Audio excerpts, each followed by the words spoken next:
Lego's story of hidden wealth and quiet revenge. The church was full. White lilies lined every pew, and the smell of expensive perfume mixed with the warmth of 200 bodies pressed together in Sunday clothes.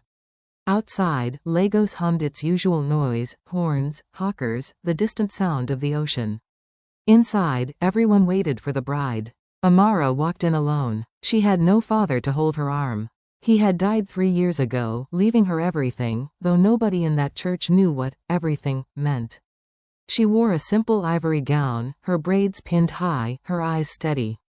She was not the loudest woman in the room. She never had been. But there was something about the way she carried herself, a quietness that felt less like shyness and more like patience. Chitty stood at the altar. He was handsome, well-dressed, and visibly nervous.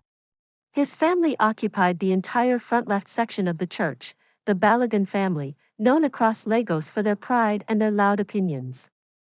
His mother, Mrs. Balogun, sat in the center of them like a queen on a throne. She had never approved of Amara. Too quiet. No known family connections. No flashy lifestyle. In Mrs. Balogun's world, a woman's worth was measured by what people could see. The pastor began to speak. Then Mrs. Balogun stood up. The church went silent. She walked forward slowly, deliberately, her heels clicking against the marble floor. She stopped directly in front of Amara, looked her up and down, and then, in front of God and every witness, raised her hand and slapped her across the face. Amara did not fall. She did not scream. She simply turned her face back, slowly, and looked the woman in the eyes. "You are not worthy of my son," Mrs. Balogun said loudly. "I have found him a real woman. One with class. One with connections." A woman in a red dress appeared from the side door. Chitty said nothing. He looked at the floor. Amara removed her bouquet from her hands, placed it gently on the altar, and walked out of the church without a single word. 3 months later, the Balogun family's import business began to collapse. Their largest supplier, a quiet, powerful company based in Abuja, cancelled their contract without explanation. Their bank loans were called in. Their partners stopped returning calls.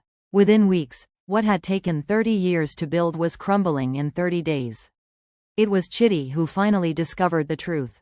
The company that had just destroyed his family's empire was called Okafor Holdings, founded by Chief Emeka Okafor, and now solely owned by his only daughter, Amara. He drove to her office in Victoria Island.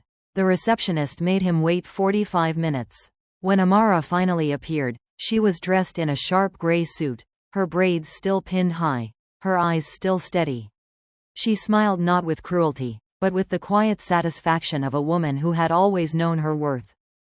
"Your mother wanted class," she said softly. She found it, just not the way she expected. She turned and walked back to her office. The door closed behind her.